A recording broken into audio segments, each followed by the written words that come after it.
Guys, welcome back to the Coffee Bar with your favorite bartender, A5 Cup of Coffee. This is the Dreamsicle. Check out my video on how to make it. We're going to be sipping and reviewing the movie Tom and Jerry. I got my Tom and Jerry shirt on, representing the boys.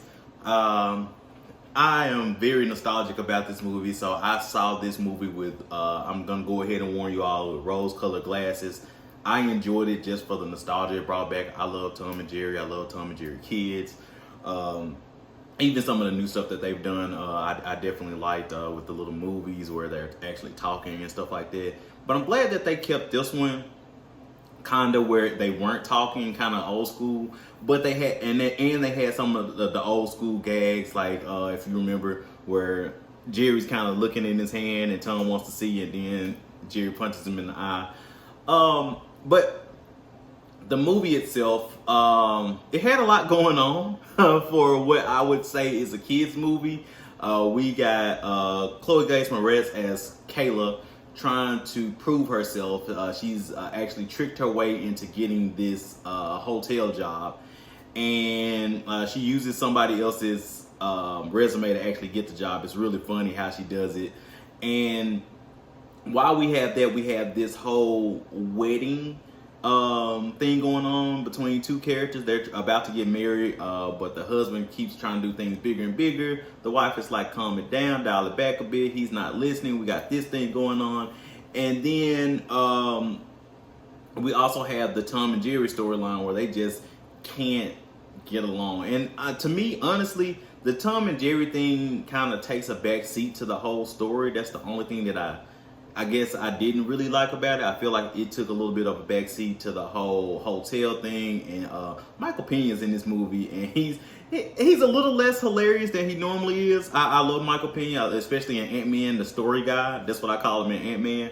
But he was just okay in this movie for me. I feel like anybody could have played this part. He was just kind of if you want to call him that, the antagonist of the movie, trying to get Chloe's character Kayla fired the whole time. So the movie itself, it starts off with Tom and Jerry. Tom trying to kind of make a living. Jerry kind of messing it up for him, and Jerry breaks into this hotel and starts living the good life.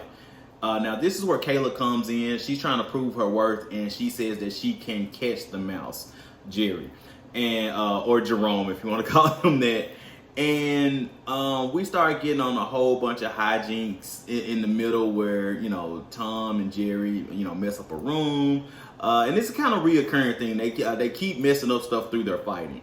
So with the wedding thing, the wife kind of takes a little bit of a liking to Kayla, just kind of, trusting her because she actually gets Jerry to give her ring back. Jerry steals her ring, and Jerry actually gives it back just as a deal to stay in the hotel.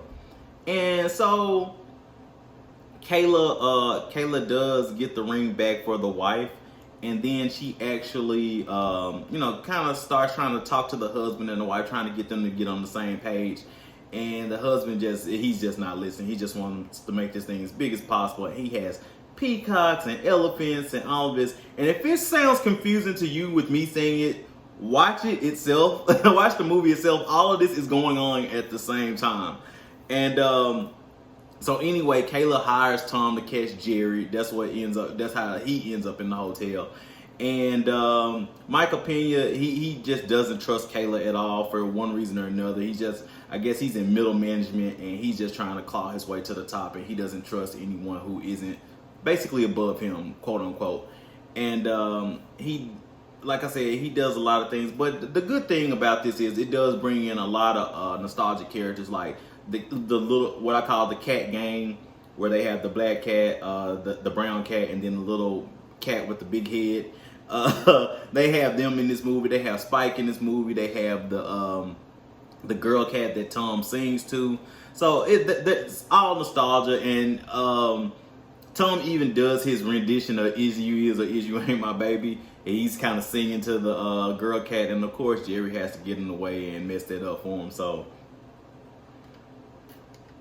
it is what it is. The end of the movie, I won't spoil it. It's not really just that important, just to be honest, guys. But if you and the kids watch it, I think you all get a few good laughs out of it. Like I said, the story is a little less streamlined than I would have liked for a Tom and Jerry live action movie. Maybe they'll get enough money to do a second one, but this one was okay. I'll give this one a 5 cups of coffee out of 10. I mean, like I said, I like the people that are in it. I love Chloe from Kick-Ass and stuff like that, and I love Michael Pena from Ant-Man. But overall, the movie is just okay. I think this is it came out at the right time where there's not a lot of movies, so I'm sure it'll get a bunch of viewerships. That's the good news. So maybe we'll actually, because there's not a lot going on outside of like WandaVision and stuff like that, but there's not much going on in the theaters. I think it'll do pretty decent for the pandemic times, and I think the kids will actually like it.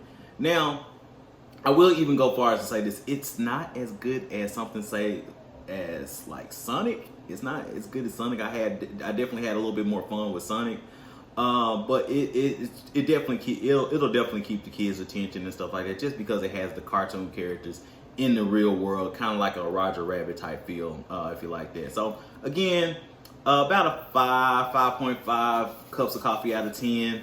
But yeah, watch it with the kids. I think y'all will enjoy it. And of course, check out the Dreamsicle drink. It's really good. Guys, like, share, subscribe to the Coffee Bar. Drink more coffee. Check me out for some more sipping reviews. And we are out of here.